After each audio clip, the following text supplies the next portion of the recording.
Doutora, vamos falar um pouco sobre, pegar esse gancho aí, vamos falar um pouco sobre leilões, assim, só uma pincelada, como é que funciona, como é que o banco consegue, é, não é que consegue, a palavra fugiu agora.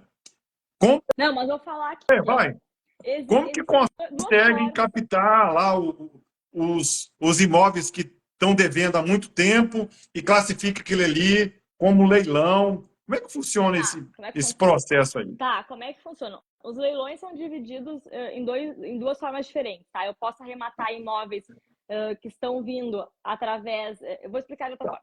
Existem os leilões judiciais e os leilões extrajudiciais.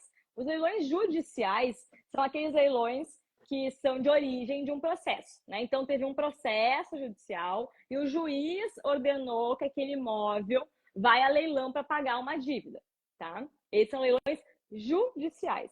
E existem os leilões extrajudiciais, que são esses leilões dos bancos, tanto da hipoteca, como da alienação fiduciária, tá? Então, são duas formas diferentes de acontecer o leilão, tá? O leilão judicial, você pode parcelar a arrematação. Por exemplo, o imóvel custa 100 mil. Então, você pode dar 25% de entrada e parcelar o restante do valor em até 30 vezes, tá? Esse valor não tem um juros, tem só uma correção, tá?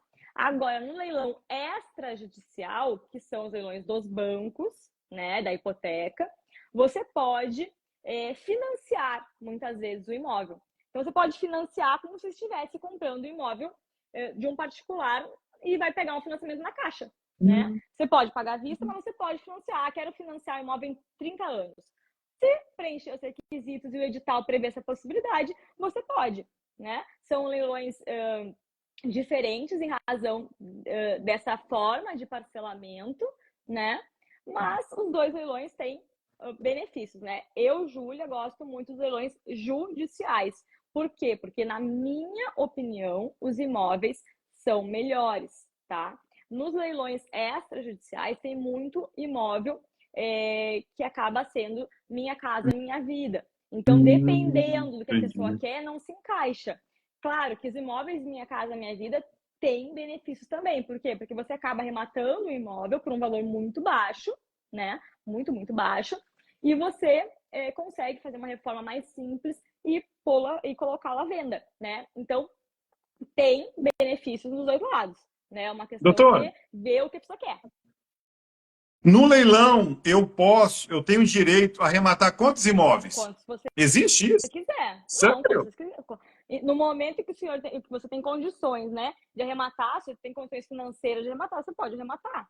Inclusive o extrajudicial, inclusive, por financiamento. Também Se não você tem existe. crédito, né, para arrematar 15 imóveis através de leilão extrajudicial, através de financiamento e o banco aprova, ok. Não Deixa eu tem te fazer nenhum outra problema. pergunta referente à arrematação. Vamos lá, eu levanto a mão, eu dou lá os 100 mil reais que está pedindo.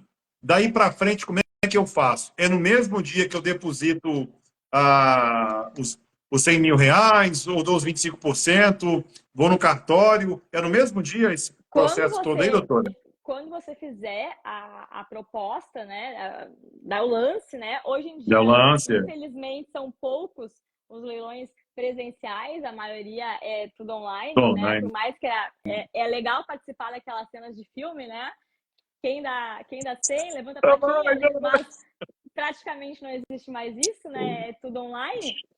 Quando você dá o seu lance, você já vai ter que dizer se vai ser parcelado ou não, né? Se Ah, for tá. parcelado, tem que ter ciência que se entrar um lance à vista, você pode perder, né? Você vai ter que dar um outro lance à vista daí também, tá? Tem esse detalhe. Tá. Como é que Prioridade é a funciona? vista. Mais ou menos, vai depender do edital, tá? O É. edital vai dizer como é que vai funcionar o leilão, como é que vai funcionar os lances. Qualquer dúvida que a pessoa tenha, ela tem que recorrer ao edital. Por exemplo, existe uma discussão em relação ao pagamento de dívidas condominiais. Quem arremata um imóvel tem que pagar as dívidas condominiais ou não?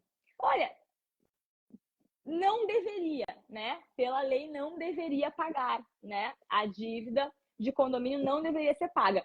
Mas já há entendimentos de que se essa dívida estiver prevista no edital, o arrematante vai ter que arcar com ela.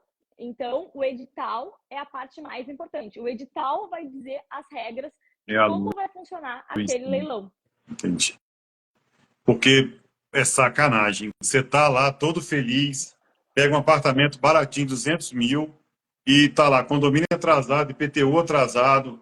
Pô, é sacanagem, O cara. IPTU, via de regra, ele vai ser pago, tá? Ele. Porque tá bem claro no 130 do CTN que ele tem, que o devedor vai ter o credor vai ter Tá, esse desconto ali na hora de receber os valores, né? A gente chama isso de subrogação. Quando eu muito bem. deposito dinheiro, tem ali uma ordem de credores, o tributário, que é a questão tributária, né, de IPTU, eles vão receber, tá? Então, é muito difícil o arrematante arcar com IPTU. É muito difícil. IPTU. No condomínio, sim, tem essa discussão.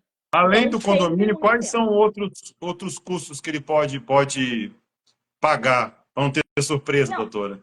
Além do ele, condomínio. ele vai ter que arcar talvez com um advogado para retirar a pessoa do imóvel, né? Ele pode tentar de forma amigável, mas se ele não conseguir, ele vai ter que se manifestar no processo e para isso ele vai ter que pagar um advogado, né? Porque a pessoa, ela não tem poder postulatório, que a gente chama, né? Quem tem esse poder postulatório, que é o poder de pedir para o juiz alguma coisa, é o advogado. Então, provavelmente, se ele não conseguir através de um acordo, ele vai ter que gastar com um advogado, vai ter que gastar com imposto de transmissão, né? Porque o imóvel está saindo de uma pessoa e está indo para outra pessoa. Então, ali vai incidir o ITBI, né? Não tem Entendi. como fugir disso. Também, por um tempo, se teve discussão em relação a isso, né? Esse Doutora, leilão. Pode falar. deixa eu te fazer uma pergunta, porque são 19h45 e eu não quero acabar a live agora. Por isso que estou amando.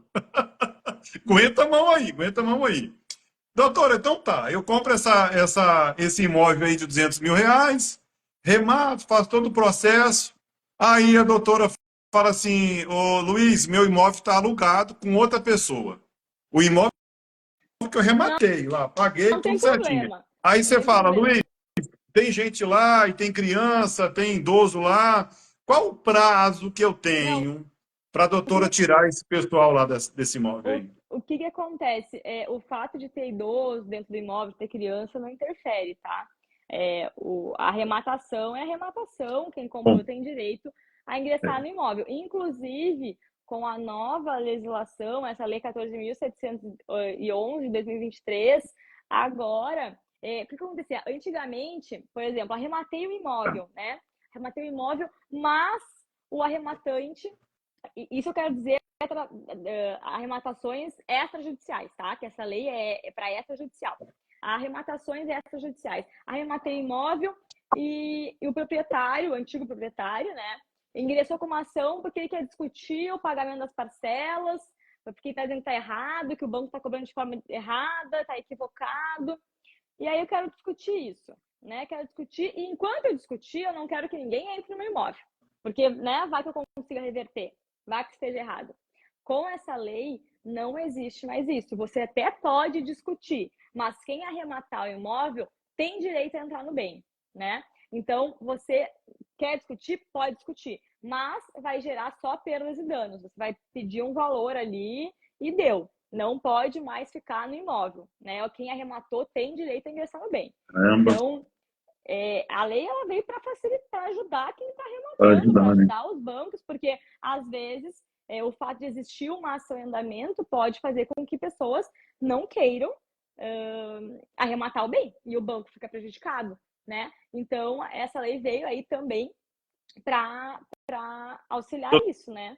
Pra... Doutora, o Edson escreveu o seguinte: a não ser que o contrato de aluguel esteja registrado na Sim, matrícula. que Procede, acontece? doutora? Sim, o que acontece? Quando o contrato de aluguel está registrado na matrícula, né?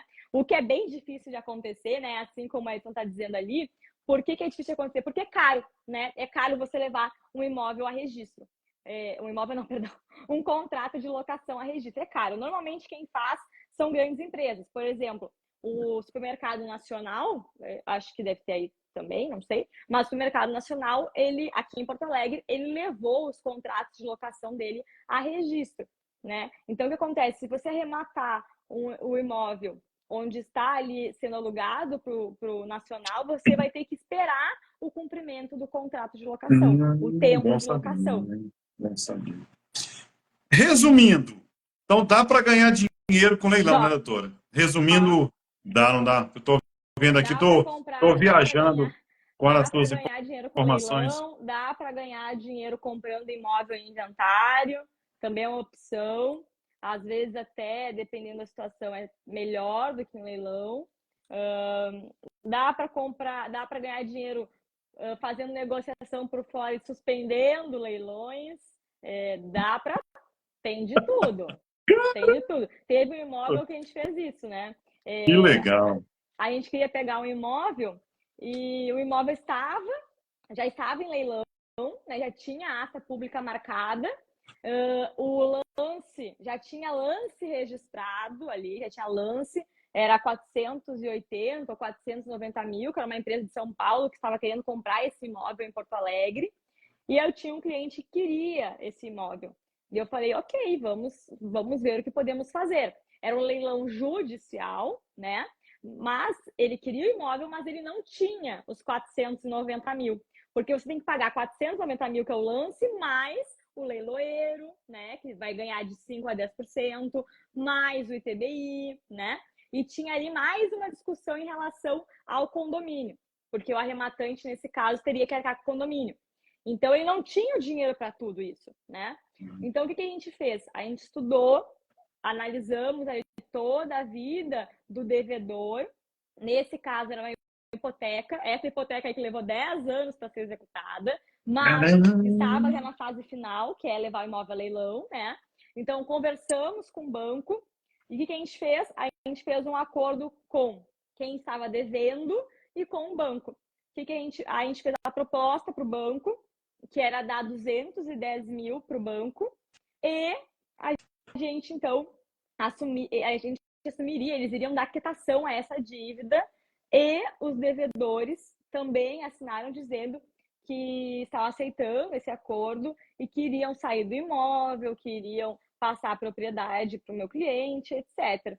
E no final, então, ele acabou pegando este imóvel por 210 mil, assumiu a dívida de condomínio, mas teria que assumir de qualquer forma, né? Ainda foi feito um acordo na época com o condomínio, e ele gastou em torno de 330 mil, mais ou menos, já com a dívida, né? Gastou menos do que com o leilão, um lucro aí bem considerável, ele alcançou aí mais de 100% de lucro. Bom negócio o cara fez, hein, cara? Espetacular. Deve ser enorme o imóvel, né? Pelo valor aí, Não. um monstro o imóvel. Esse imóvel foi vendido por 950 mil na época, depois que ele reformou, né? Foi vendido por 950 mil na época, depois da reforma. Ele teve um lucro aí de bem mais de 100%. E é uma forma de negociação, né? O ideal é ter suporte de advogado ou Sim, advogado. nesse caso, Mas, gente, por com isso certeza. que eu vou andar com a doutora agora. Não sabia dessa malandragem, não. Tem jeito pra tudo, não tem. Eu brinco com o Gente, dá pessoal, para ganhar dinheiro com isso, só não tem como solucionar a morte, né? O resto a gente tem que dar um jeito aqui, né?